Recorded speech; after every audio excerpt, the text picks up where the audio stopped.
When you think of the Holocaust, who do you think about? Adolf Hitler? Heinrich Himmler? Joseph Goebbels? Hermann Goering, maybe?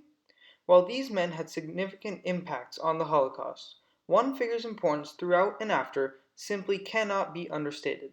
That person is Adolf Eichmann.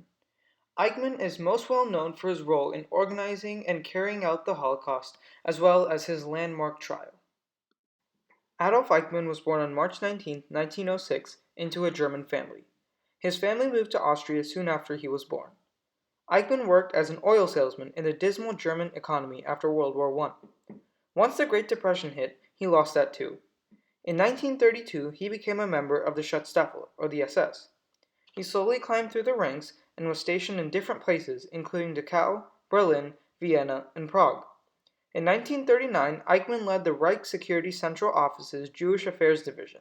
However, this is all minor compared to what comes next. In 1942, top Nazis met at a villa in Wannsee to discuss the final solution to the Jewish question, better known as the final solution. The answer to the so-called question was to exterminate Jews and execute the biggest mass genocide in human history.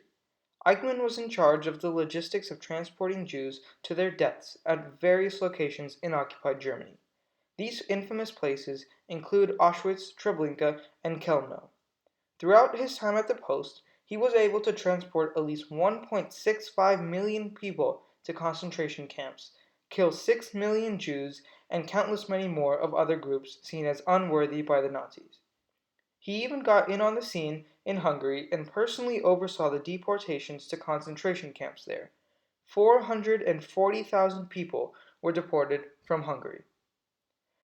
By 1945, it was clear that the Nazis wouldn't win. Eichmann was captured by American forces and placed in a detention center. The American authorities didn't know who he was, as he went by the name Adolf Eichmann.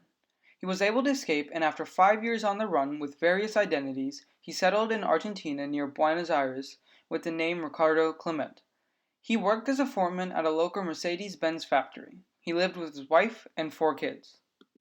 Eichmann was found out by a man named Lothar Hermann.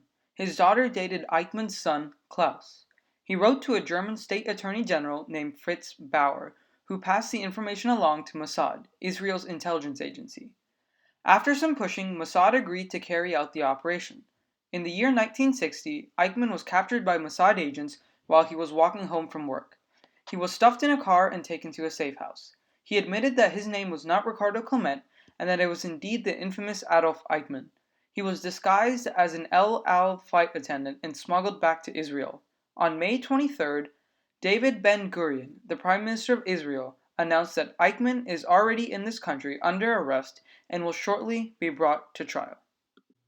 Adolf Eichmann's trial was one of the biggest Holocaust trials, as it uncovered the horrendous cruelty the Jews were subjected to.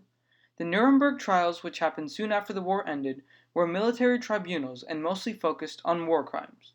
The Nuremberg trials also relied heavily on documented evidence. The Nazis were meticulously good at documenting their own crimes. The Eichmann trial, on the other hand, used the testimonials of various survivors. Survivor after survivor came on the stand and explained what happened to them and their families. They told the world about their experiences. Eichmann was found guilty for many charges, including crimes against humanity and crimes against the Jewish people. He was hanged on June 1st, 1962, 17 years after the end of World War II. His ashes were spread outside of Israel's territorial waters. To this day, Adolf Eichmann is the only person the Israeli government has ever condemned to death. Adolf Eichmann's trial was very symbolic. It was around this time that the term Holocaust and the events surrounding them became widely known. It inspired many survivors to speak out about their experiences and define the way we think about the Holocaust today.